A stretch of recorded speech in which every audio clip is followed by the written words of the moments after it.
Je ne vais pas vous parler du film, Pierre-Yves vous en dira un mot. Par contre, il est évident qu'un film comme ceci, ou tous les films de toute façon, se font avec l'aide d'une multitude d'aides. Donc je remercie évidemment tous ceux qui ont fait confiance au scénario de Pierre-Yves et à sa capacité d'arriver au-delà du scénario au film. Je veux parler du CBA, le ministère de le ministère de la communauté française ou la Fédération Wallonie-Bruxelles, comme on dit maintenant.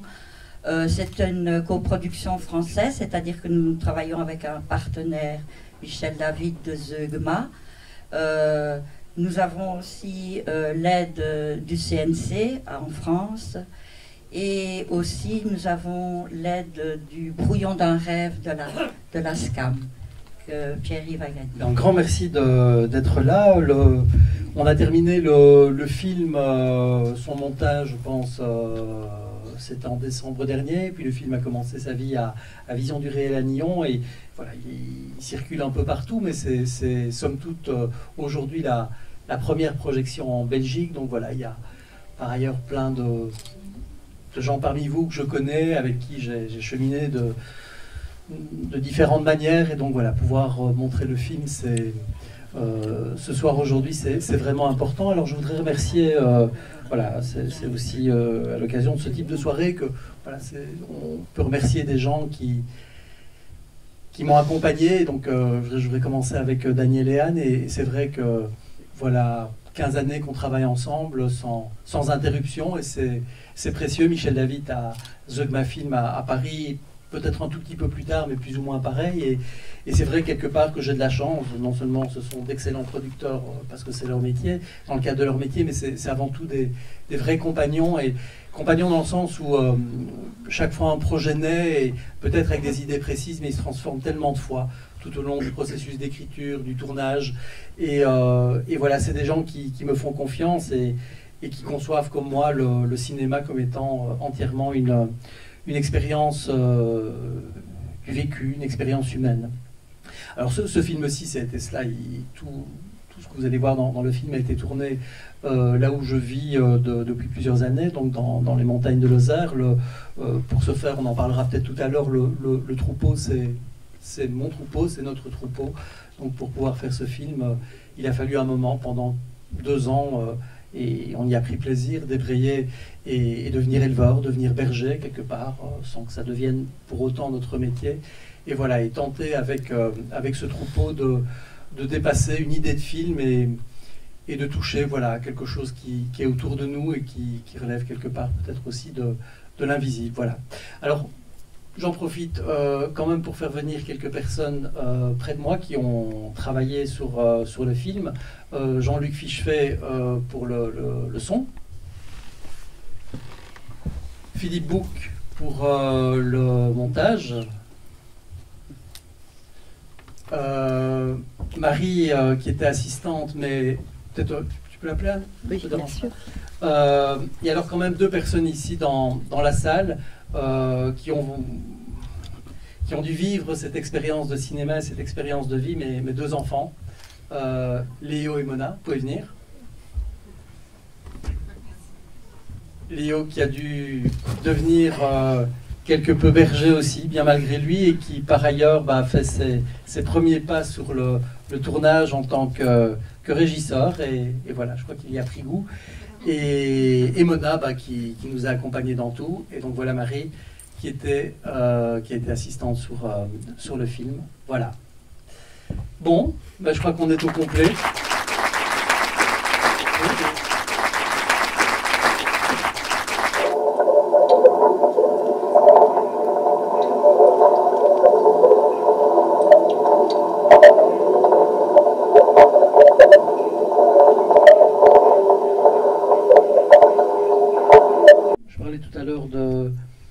D'une expérience de vie en tant que telle, ça a été le cas, et le projet s'est vraiment transformé, modifié avec le temps, et Et l'idée du projet à la base, c'est quand on s'est installé il y a 5-6 ans dans cette partie de la Lozère, et très vite on s'est rendu compte combien les hivers étaient rudes et combien il y avait un imaginaire très important chez les habitants par rapport à l'hiver et par rapport aux tourmentes, avec très vite des histoires qui s'étaient développées au fil des années sur des gens qui s'étaient égarés, etc.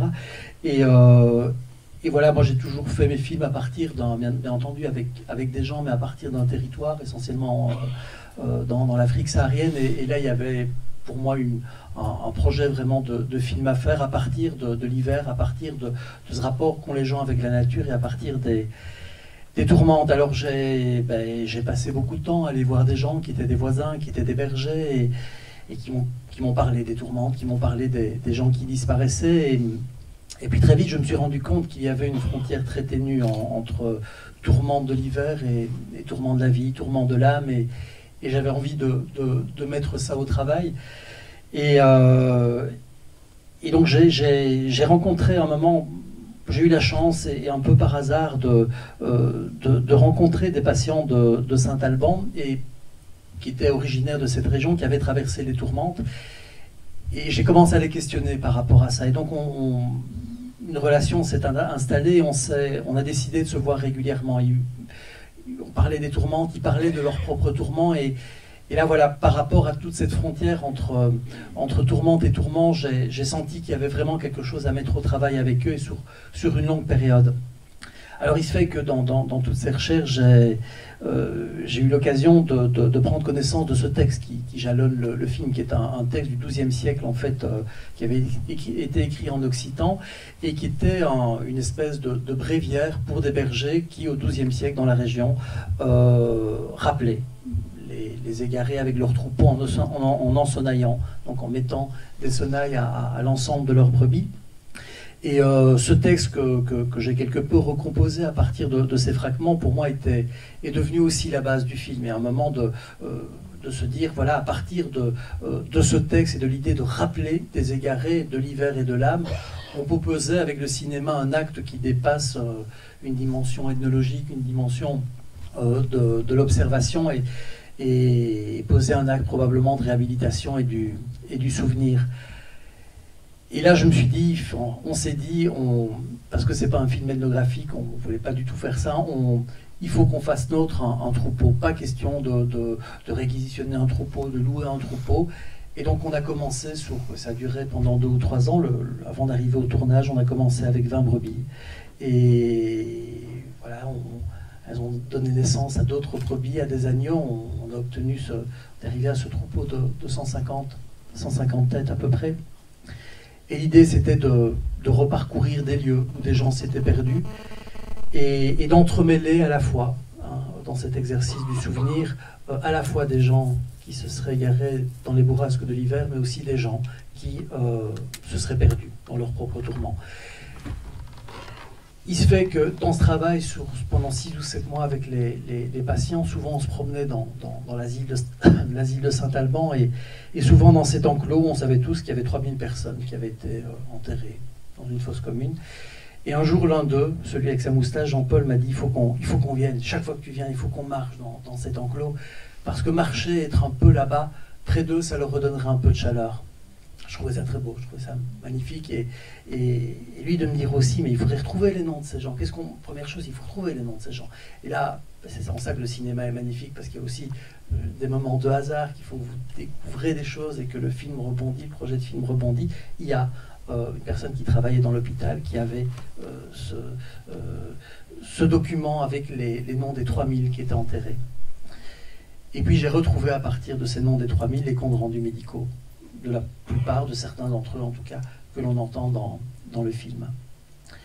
Et les patients, ils venaient régulièrement à la bergerie, et on a décidé ensemble d'entreprendre ce mouvement à travers l'hiver de circonvolution avec les brebis, et ensemble, voilà, de poser cet acte poétique, mais cet acte de réhabilitation, de souvenir, et voilà, et un travail de dépassement, aller au-delà de nos propres tourments, aux limites de nos vies, et toucher à quelque chose, voilà, par cette expérience de cinéma, cette expérience humaine, et qu'on pourra ensuite mettre en partage avec des spectateurs, avec d'autres gens.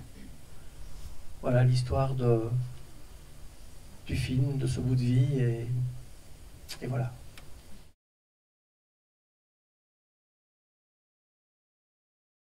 J'ai tourné donc en 16 mm avec une Bolex dont le format est 4/3. Voilà. Il y a parfois des choses qui s'imposent d'elles-mêmes. À un moment, j'hésitais longtemps entre le noir et blanc, la couleur. Je tournais en couleur en me disant je vais faire le film en noir et blanc. Et puis c'était des sessions de plusieurs semaines avant qu'on fasse développer la pellicule. La pellicule revenait, puis j'avais l'occasion de la voir, et puis un jour Daniel me dit, mais parce que moi je regardais toujours les images, je sais pas pourquoi, automatiquement en noir et blanc, il me dit, mais regardez quand même en couleur, elles sont très bien aussi. Et puis voilà, la couleur ça imposait, mais tout ça, voilà, c'est des choix qui à un moment mûrissent et finissent par s'imposer d'eux-mêmes. Et on travaille sur le son aussi, toutes les images ont été tournées en muet, il n'y a pas un son synchrone dans le film. Et parallèlement au tournage en tant que tel, l'idée c'était pas du tout d'enregistrer des sons, essayer de retrouver une forme de synchrone, non, c'était de s'en dissocier et de rentrer dans une musicalité davantage intérieure, davantage proche des tourmentes et des tourments. Et donc, en parallèle des tournages, soit à Saint-Alban, soit avec le troupeau, on avait avec Jean-Luc des sessions de travail où on ne faisait que ça. Et Jean-Luc venait plusieurs semaines par mois. On a fait ça pendant tout un hiver, en sachant que les hivers en Lozère sont très longs. Ils commencent fin novembre et ils finissent au mois de mai. Ce qui fait que la vie là-bas est rude, mais en même temps, voilà, est tellement en prise avec...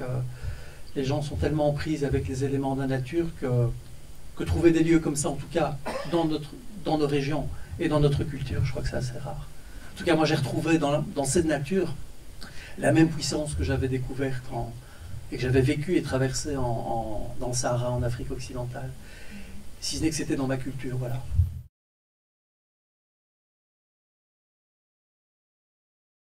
Il y a d'une part des bergers assez âgés qui ont connu encore, quand ils étaient beaucoup plus jeunes, cette pratique.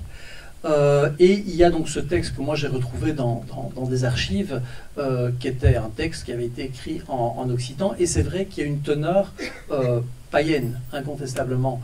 Alors si dans les Cévennes ou cette partie de la Lozère, c'est très écartelé au niveau des croyances, des religions, etc., avec plus dans le nord de la Lozère la religion catholique, les protestants ailleurs, qui ont vraiment, je veux dire, influencé très fort la manière de penser des gens, à l'époque, entre autres, des Camisards. Je veux dire, cette lutte entre les catholiques et les protestants, et où il y avait un véritable lâcher-prise par rapport à la visite. Quand on parlait à l'époque des Camisards, les sermons dans le désert, c'est des gens qui étaient en fuite, qui se retrouvaient, et qui, pour réorganiser une lutte, rentraient dans des états avec des tremblements, des convulsions, etc. Et indépendamment de cet aspect des choses, il y a... dans cette partie de la France, dans cette partie des Cévennes, un rapport à la nature, voilà, qui est très très fort. Je veux dire, où il y a une acceptation, un lâcher prise sur cette idée de dominer la nature. Les gens pensent d'ailleurs, je crois davantage que la nature est indomptable. Les tourmentes en sont probablement l'expression, et où finalement, voilà, une région où la part d'invisible est tout aussi présente que le visible. Voilà, ce qui fait que ce que l'on peut tourner aujourd'hui est tout à fait en écho avec ce texte qui, pour moi, est fondamentalement un texte païen. Et j'aime cette idée. Pour moi, le paganisme n'est pas quelque chose d'ancien. Je veux dire, c'est quelque chose qui nous revient sans cesse. Et le cinéma, c'est peut-être cela. Il a ce pouvoir, cette faculté de remonter dans le temps et de faire rejaillir des choses qui sont devenus invisibles, qui sont devenus voilés quelque part. C'est une femme, une philosophe, Barbara Cassin, qui disait qui avait travaillé sur le monde grec et sur le paganisme, et qui disait ce qui y a d'incroyable et qui doit redevenir contemporain dans le paganisme, c'est l'idée que pour les païens, tout qui vient vers vous pourrait être Dieu. Et je trouve ça remarquable. Voilà. Et on vit dans un monde où on est bien loin de tout ça.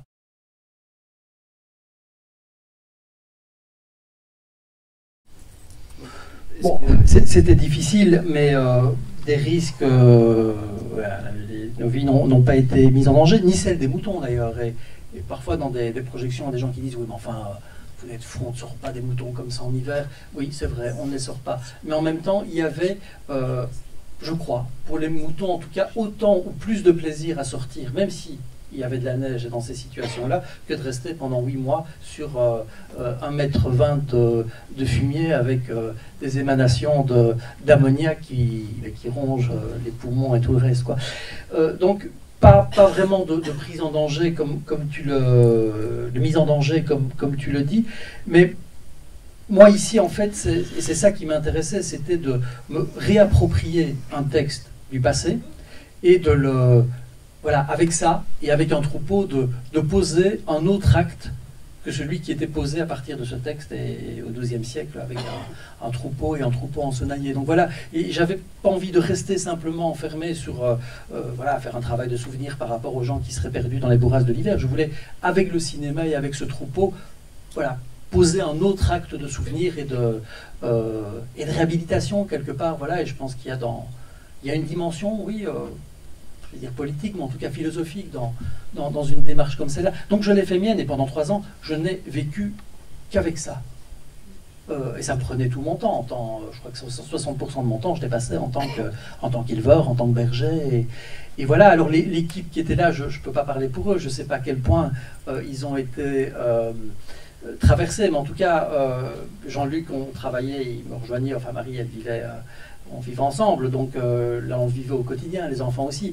Mais Jean-Luc venait régulièrement et c'est une toute petite équipe. Il y a finalement sur le tournage, moi à l'image, Jean-Luc au son, le troupeau, parfois un assistant, que ce soit Marie, que ce soit mon fils, que ce soit quelqu'un du village, ne fût-ce que pour recharger. Décharger la caméra, recharger la caméra, m'aider à cela. Mais sinon, pour le reste, on est une toute petite équipe. Et la bergère, on la voit peu, on voit peu son visage, mais elle a un rôle déterminant.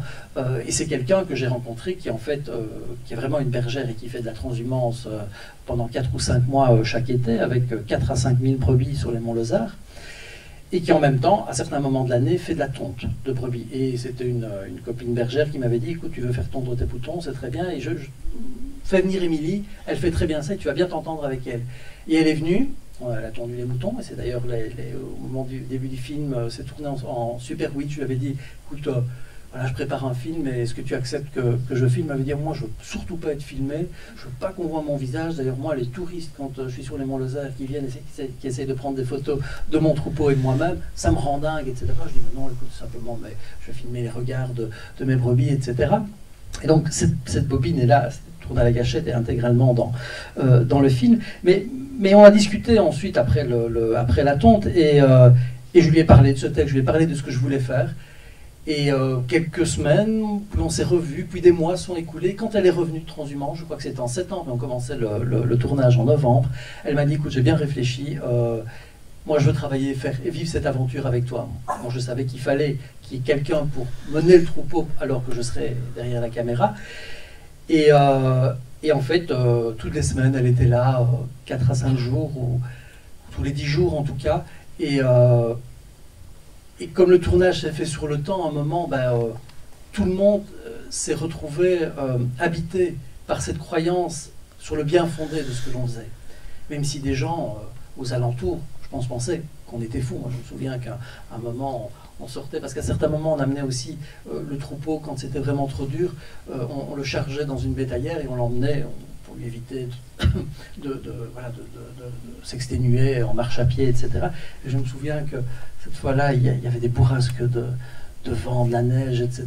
Et personne ne sortirait son troupeau, ni même dans une bétaillère. Et je ne sais pas pourquoi, alors qu'en général, on ne croit jamais personne sur la route. Toute une série de voitures qui passaient, des gens de différents villages, et les gens de se dire, mais ils sont complètement devenus cinglés. Maintenant, ils sortent leur troupeau pendant n'importe quel moment de l'hiver. Et donc oui, probablement qu'il y a quelque chose de fou, mais je crois que c'est un film qui travaille ça, qui, au-delà du fait de sortir des bêtes en hiver, où c'est un acte un peu fou. Ce que le film traverse, c'est cette frontière entre la raison et la déraison. Qu'est-ce qui fait qu'à un moment, quelqu'un quitte la maîtrise de la raison et tombe dans une forme de folie? C'est ce que raconte le film, c'est ce que racontent aussi ces comptes rendus médicaux. Et je crois que ça nous concerne tous. Voilà. Les tourments, c'est pas simplement... Ça n'arrive pas qu'aux gens qui vivent dans des situations aussi reculées. On les traverse tous à un moment ou à un autre de notre vie. Et ce qui me semble, c'est que pas mal de gens qui ont été enfermés, qui se retrouvent dans la fosse commune, ont été enfermés et ont péri dans cet asile pour des raisons bien moindres que celles que nous pouvons nous vivre dans notre quotidien, me semble-t-il. Voilà, et c'est ça qui, moi, m'intéressait, c'était de travailler cette limite, cette frontière entre la raison et la déraison, et nous emmener, voilà, en dehors de nos habitudes, en dehors de nos certitudes, un peu plus loin, vers une part d'inconnu, de nous-mêmes, à tous. Et je crois que, voilà, je pense que ce film peut être... Chacun va le vivre de manière différente.